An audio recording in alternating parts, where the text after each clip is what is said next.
bowl there picked the bones out of this one. Anything short, yeah, he puts it away.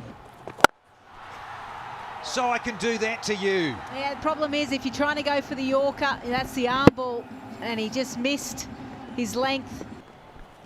Oh, unlucky. Back-to-back boundaries. You can see his stance, just standing outside leg stump. And boom! Well, he's got hold of this, has he? Yes! Kohler Cadmore. Powerfully hit. The ball was certainly in the slot to be hit down the ground. He got a good piece of it. And again with the breeze. Tommy KC. He goes a bit shorter this time. 3 in a row.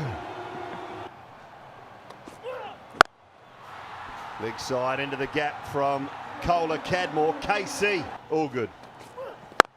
47 he was on, he's now on 53 and he's got a half century. And this is the shot that brought it up right outside the off stump. Good power.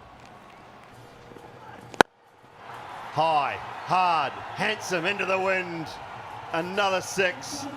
You're on the telly for a living and you still get excited when you're on unexpectedly. There you go, nice long straight 6. Kohler Cadmore, it's just beautiful stroke play.